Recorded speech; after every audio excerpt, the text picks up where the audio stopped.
Lundi soir, en Colombie, un avion s'est écrasé. À son bord, 81 personnes, parmi lesquelles une équipe brésilienne de football qui s'apprêtait à disputer la finale de la Copa Sudamericana. Un deuil national de 3 jours a été décrété au Brésil. Le monde du football et des stars mondiales se sont associés au Brésil. En Haïti, Jovenel Moïse a été déclaré mardi vainqueur de la présidentielle par le Conseil électoral provisoire avec 55,67% des voix.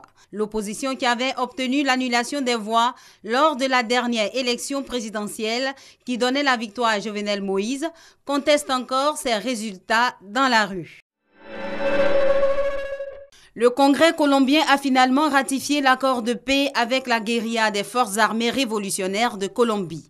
Mercredi, 130 députés présents sur les 166 ont voté à l'unanimité en faveur de ce texte renégocié pour y inclure des propositions de l'opposition après son rejet par référendum le 2 octobre. François Hollande, pas candidat à sa propre succession. Jeudi, dans une allocution surprise, le président français a annoncé qu'il renonçait à briguer un second mandat. Il devient ainsi le premier président de la Ve République à se contenter d'un seul mandat.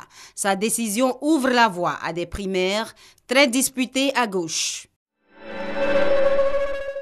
Fin de règne pour Yahya Jammeh en Gambie. Arrivé au pouvoir par un coup d'État, le président sortant vient d'être renversé par les urnes. Vendredi, Adama Barrow, candidat d'une coalition d'opposition, a été déclaré vainqueur du scrutin.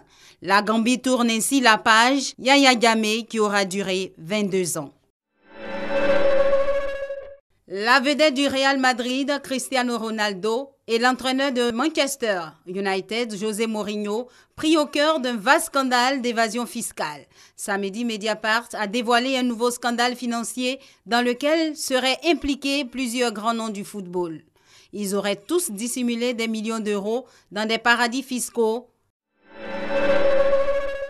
Un dernier hommage a été rendu ce dimanche au père de la révolution cubaine, Fidel Castro, en présence de certains chefs d'État, de gouvernement et de délégations étrangères. Sur la place de la révolution noire de monde, les Cubains, avec drapeaux et affiches de Fidel Castro, ont manifesté leur attachement à leur leader Máximo. Les cendres de l'ex-président cubain ont été acheminées au cimetière de Santiago.